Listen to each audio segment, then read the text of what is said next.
Hey guys, it's Victor. If you've probably noticed, I've been putting up quite a few videos recently, and a lot of them have had guts, meaning they've been about something interesting or a little controversial. I put up a video. Let's see. I'll just go back through real quick. Let me see. I don't even remember now. I guess I better look. But I put up the video about the guy stealing, which I knew he wasn't stealing, and I put quotation marks in the title, but some people were still confused because, like some people, like they say, right? No matter how clear. No matter how you say something, someone's always going to misinterpret something. So that's life. I'm not really that worried about it. But apparently Japanese don't know about that. So a lot of Japanese who do speak English don't know that if you put quotation marks, it means something else. Anyway, that's one of them. Oh yeah, I put up the thing about the interview, really interesting interview about Ruth Mix and the internment camps in America that the Japanese did. And of course, I made one little comment about how Chinese and Koreans deal with the past as compared to Japanese, and some people, well, one or two people thought that was racist somehow. I don't know why. I mean, it's pretty much true. They deal with it differently. I would say that the Japanese way is a little more, what is it, positive? Not positive, but you get more done the Japanese way, right? But that is not to say that Japanese are not sensitive about, Japanese bashing and stuff. Something's always bugged me is how Japanese are so sensitive about saying anything critical. They're hypercritical about any kind of criticism at all. I mean, they think you hate them.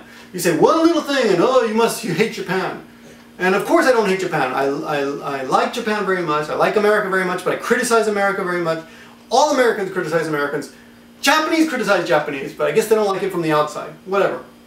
Quite frustrating, I gotta tell you, because especially when I'm dealing with Japanese, because I feel like half of the problem is they don't understand my English, and we have these misunderstandings. Though I have to say thank you to quite a few of you Japanese who are defending me in the comments, so that's nice that you're explaining things to them. The other thing I don't understand, like 2 days ago I made a video with one of my students whose father told her an interesting story about something that happened when he was a boy. And of course I have one or two right-wingers who think, you have no proof, so you can't put this on the internet, it's irresponsible. It's just an old man's memory coming third person. I don't have to prove anything, And if they think, this is what bugs me, I mean, don't be so sensitive that you are afraid that you're giving ammunition to the other. He said, one of the guys was like, the Koreans are going to use this against us, they're going to pick this one incident. Man, there's enough ammunition out there. You don't have to be worrying about my student talking about her old man who's 86 years old. And the other one about the Japanese caught stealing, yeah. He wasn't stealing, obviously. And I thought it was pretty cool. Because I didn't think he was stealing. I just said that to pretend I'm dumb. You guys don't get it, but half the time when I'm in the videos, I pretend I don't know something for effect, right? I'm not that stupid. Anyway. Now, interesting thing today, though, what I want to talk about today, very interesting, about the random stabbings and the attitudes towards suicide in Japan. As you probably know, for the last 14 years in a row, Japan has topped 30,000 suicides a year. And you've probably heard about this, one of the top, but there are other countries that are worse, and I'm pretty sure South Korea is worse, and I think Finland is worse too. It's amazing. So many people want to kill themselves. Why? I don't understand that. I mean, well, how do you know what's going to happen in the next episode of True Love? What is that? Blood? I screwed it up. How do you know what's going to happen in your TV, in your favorite TV series? I just started watching True Blood, not True Love. Again, a new episode came out. It's pretty good. Anyway, how do you know what's going to happen? Tomorrow if you kill yourself. Killing yourself is so boring. Come on. Anyway, this guy, the Torima, the random stabber in Osaka. Very interesting story. They did kind of a profile on his life. It just goes to show you that you never know how someone's going to turn out. So this kid, he was from a good family, but when he was in junior high school, his father died suddenly. And I think he had some brothers and sisters, I don't remember that, but he apparently came from a really good home. And then and he was a kind of kid who played soccer, and he knew how, they made a point of saying, chanto aisatsu dekiru, which means he was the kind of kid who would say, good morning, how are you? He seemed like a nice kid, right? Then he became a bozozoku. Bozozoku, I always pronounce that wrong. Is that right, Yukari? Bozozoku? Bosozoku. Bosozoku. The so is wrong. Bosozoku. So, because that's an English word, we say bosozoku, right? So Bosozoku, anyway, he became the leader of a Bosozoku gang. And he was like a tough guy, and he was like, and you couldn't like, they said this in the news program, you couldn't like meet his eye, what is it, look him in the eye? You had to look away, because you get in trouble, you get your ass kicked. And, but after that he dropped that, and he became like, he worked in some kind of construction, like tearing down the insides of old apartment buildings and houses. And kind of rough work, but they made a point of saying that he was physically adept, and he was quick, and he was skilled and coordinated. He had good hand-eye coordination, so he learned quickly.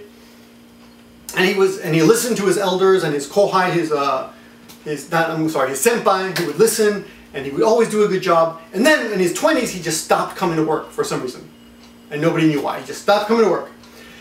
And he was apparently shacked up with a woman. And the first thing I thought is, it's a woman. They're always to blame. They're behind everything, right?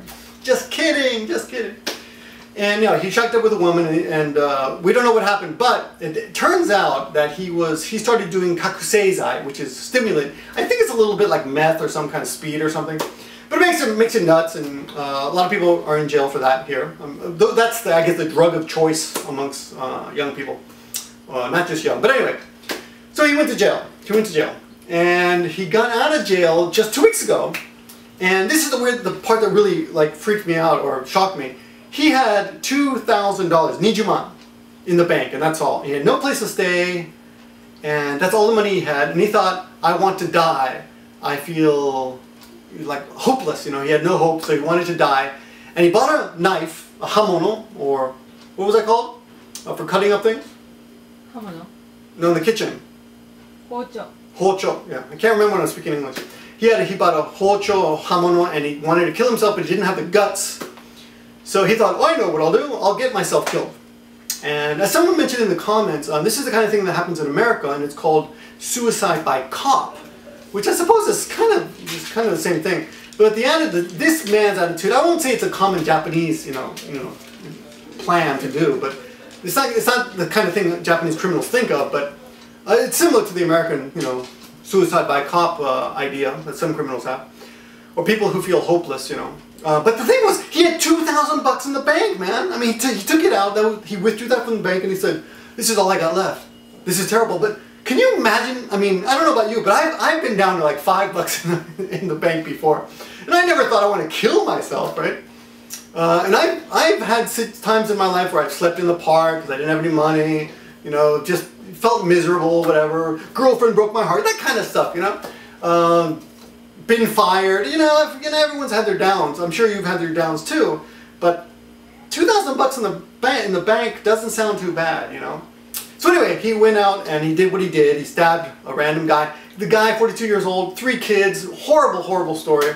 And the 66-year-old older woman he killed too. Both were loved, both had family and friends, and they're gone. But looking into this, I discovered that reading newspaper articles about this, and they're only in Japanese, but 28.2%, I believe, of all criminals are repeat offenders in Japan. And if they're murderers, the chances of them becoming a repeat offender are 30.6 or something like that. Anyway, 30%. So wow, that's pretty high. I wonder what it's like in the States. It's probably worse, I don't know. I mean, of course, the States is much more dangerous than Japan, much more dangerous, and nothing to compare.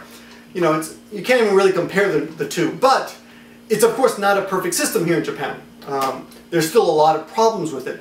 And 70% of all convicts have no job. They're mushoku, no job. No subtitles on this one, you have to go back and look at the last lesson if you want to know what I'm saying, those Japanese words. Or someone write in the comments you got a question. But anyway, they have no job. So yeah, it's not a perfect system at all. And here's the thing that got me. The governor of Osaka, his name is Matsui Ichiro, and he's a Fuchiji, that's governor of the prefecture. Prefecture is Ken, but for some reason in Osaka, they don't say Osaka Ken, they say Fu. Anyway, it differs from, that's what Japanese is nuts that way. Every section, every area has a different title. Like in America, everything's a state, right? In Japan, you have Fus and Kens and whatever. Anyway, the governor said, he should have killed, if he wanted to die, because the guy said, I want to die and I want them to give me the death penalty. He said if he wanted to die, he should have done it himself. He shouldn't have involved other people, right? And I'm really, disgusted that he involved other people. And I thought, you know, I thought the same thing, except he's the governor of Japan, of a major prefecture in Japan. You can't say stuff like that, not because it's not true, but because other people who feel hopeless, and there are thousands of people in Japan who feel like that, are not going to get other people involved when it comes to their suicidal thoughts. So the word makikomareru, is that right, Yukari? Makikomareru? Involved? Yeah. Yeah. Makikomareru, that word, I want to make sure I don't screw it up. That word means to involve other people, and it doesn't necessarily mean killing them like this guy did. I mean, his idea of involving other people meant stabbing strangers, but it doesn't always mean that. So I think it is important to try to involve other people, and we should try to, you know, reach out to people that are depressed and stuff. And Japan has to create a better system for dealing with people who are depressed, because obviously they're not doing a great job about that. There are a lot of suicidal people here. Anyway, we can go on and on about this, but it's a very irresponsible thing the mayor said, the governor said, and yeah, should have said it. But anyway, a little information, kind of interesting, little data there. I'll put links to the articles that are in Japanese in the description. Thanks for watching, guys, and thanks for all your support always. I will continue to try to tackle these difficult subjects that are sometimes not so happy. You know, I do like Japan, but I think it's important to talk about these things as well. So I will continue to do so, despite some people who don't like me doing that.